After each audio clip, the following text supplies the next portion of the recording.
അസ്സലാമു അലൈക്കും വറഹ്മത്തുള്ളാഹി വബറകാതുഹു. മഹാനായ ഉഖ്ബത്ത് ബിൻ ആമിർ റളിയല്ലാഹു അൻഹു ഒരിക്കൽ നബി തങ്ങളുടെ അടുക്കൽ വന്നുകൊണ്ട് ചോദിച്ചു അത്രേ, യാ റസൂലല്ലാഹ്, മൻ നജാത്തു, എന്താണ് രക്ഷ? ഒരു മനുഷ്യന് ദുനിയാവിലും ആഖിറത്തിലും രക്ഷപ്പെടാനുള്ള മാർഗം എന്താണ്? അള്ളാഹുവിന്റെ ഹബീബ് തങ്ങൾ പറഞ്ഞു കൊടുത്തു, അംസിക് അലൈക ലിസാനക, നിന്റെ നാവിനെ നീ ശ്രദ്ധിക്കുക, സൂക്ഷിക്കുക. ആവശ്യമില്ലാത്ത കാര്യങ്ങളിൽ അഭിപ്രായം പറയാതിരിക്കുക. നിനക്ക് ആവശ്യമുള്ള കാര്യങ്ങൾ, ഗുണമെന്ന് തോന്നുന്ന കാര്യങ്ങൾ, മറ്റുള്ളവരെ ഉപദ്രവിക്കാത്ത കാര്യങ്ങൾ, മറ്റൊരാൾക്ക് അവരുടെ ഹുർമത്തിനെ, അവരുടെ പവിത്രതയെ പറിച്ചു തീണ്ടാത്ത കാര്യങ്ങൾ, അത്തരം കാര്യങ്ങൾക്ക് വേണ്ടി മാത്രം നിന്റെ നാവിനെ ഉപയോഗിക്കുക. ചുരുക്കി പറഞ്ഞാൽ നന്മയുടെ വഴിയിൽ മാത്രം നാവിനെ ഉപയോഗിക്കുക.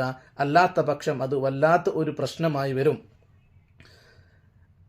നാവിനെ പല പണ്ഡിതന്മാരും പരിചയപ്പെടുത്തിയിരിക്കുന്നത് ലായൽ ദഗന്ന അന്നഹു സഅബാനു, നാവിനെ അഴിച്ചു വിടരുത്, അതൊരു മൂർഖൻ പാമ്പാണ്. മൂർഖൻ പാമ്പ് എന്താ ചെയ്യുക?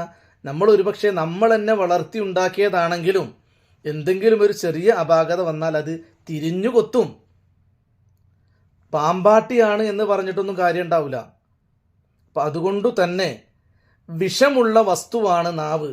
അപ്പം ആ വിഷം മറ്റുള്ളവരിലേക്ക് ചീറ്റിക്കളയാതെ, അതിൻ്റെ വിഷമെടുക്കാതെ അതിലൂടെ നന്മ, നാവ് കൊണ്ട് മാത്രം നമുക്ക് സ്വർഗം നേടാനുള്ള അവസരമുണ്ടല്ലോ, അതേപോലെ തന്നെ നാവ് കൊണ്ട് തന്നെയാണ് നരകവും കിട്ടുക.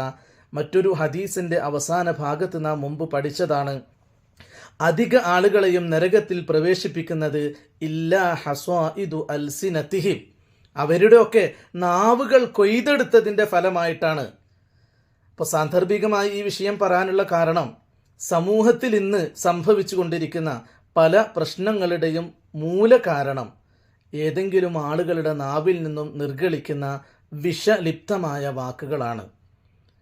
മറ്റൊരാളുടെ മനസ്സിനെ വേദനിപ്പിക്കുന്നു എന്ന് ചിന്തിക്കാതെ, അല്ലെങ്കിൽ നാം കാരണം ഒരു സമുദായത്തിൽ, ഒരു സമൂഹത്തിൽ പ്രശ്നമുണ്ടാവും എന്ന് ചിന്തിക്കാതെ പലരും ഉരുവിടുന്ന വാക്കുകളാണ് സമൂഹത്തിലും കുടുംബത്തിലും സുഹൃത്ത് ബന്ധങ്ങൾക്കിടയിലുമൊക്കെ പ്രശ്നങ്ങൾ ഉണ്ടാക്കുന്നത് എന്ന് സൂചിപ്പിക്കുകയാണ്. കാരണം അള്ളാഹുവിൻ്റെ ഹബീബിൻ്റെ ഈ വാക്കുകൾ ഏതൊരു കാലത്തിലേക്കും യോജിച്ചതാണല്ലോ എന്ന് വളരെ സന്തോഷത്തോടുകൂടെ ഓർത്തു പോവുകയുമാണ്.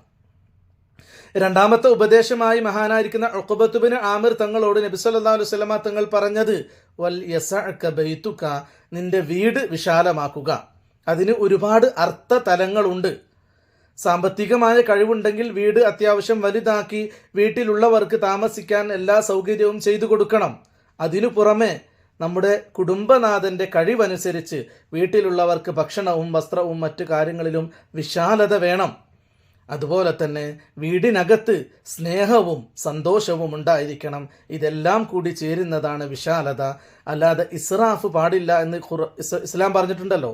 ഇസ്രാഫ് പാടില്ല, അതായത് അമിത വ്യയം. നമുക്ക് നമ്മുടെ കുടുംബത്തിന്, വീട്ടുകാർക്ക് ആവശ്യമുള്ള രൂപത്തിൽ എന്തു വേണമെങ്കിലും ഉണ്ടാക്കാം, അവനവൻ്റെ സാഹചര്യത്തിനനുസരിച്ച്.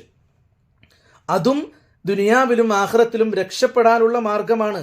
കാരണം നമ്മുടെ കുടുംബത്തിന് വേണ്ടി നാം ചെയ്തു കൊടുക്കുന്ന നന്മ, അത് നമുക്ക് അള്ളാഹു നന്മയായിട്ട് എഴുതി വെക്കും. മൂന്നാമതായിക്കൊണ്ട് മഹാനായിരിക്കുന്ന നബി സല്ലല്ലാഹു അലൈഹി വസല്ലമ തങ്ങൾ സ്വഹാബിയോട് പറഞ്ഞത്, ഇബ്കി അലാ ഖതീഅതിക, നീ ചെയ്തുപോയ തെറ്റുകളുടെ മേൽ ഖേദിച്ചുകൊണ്ട് കരയുക. ചെയ്തുപോയ തെറ്റുകളുടെ മേൽ ഖേദിച്ചുകൊണ്ട് കരയുക. നാം എല്ലാവരും മനുഷ്യരാണ്, സ്വാഭാവികമായും തെറ്റുകൾ ചെയ്തു പോകും.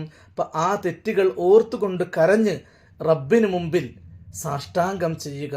അള്ളാഹു തആല പൊറുക്കുന്നവനാണ്, അള്ളാഹു പൊറുക്കാൻ ഇഷ്ടപ്പെടുന്നവനാണ്. അതുകൊണ്ട് തന്നെ ഈ 3 കാര്യങ്ങളാണ് രക്ഷയുടെ വഴി എന്ന് അള്ളാഹുവിൻ്റെ ഹബീബ് തങ്ങൾ പഠിപ്പിച്ചുവെങ്കിൽ, ആദ്യം പറഞ്ഞ നാവിൻ്റെ കാര്യം ഞാനും നിങ്ങളും പ്രത്യേകം ശ്രദ്ധിക്കണമെന്ന് എന്നോടും നിങ്ങളോടും വളരെയധികം സ്നേഹത്തോടെ ഉണർത്തിക്കൊണ്ട് വആഖിറു ദഅവാന അനിൽ ഹംദുലില്ലാ. അസ്സലാമു അലൈക്കും വറഹ്മത്തുള്ളാഹി തആല വബറകാതുഹു.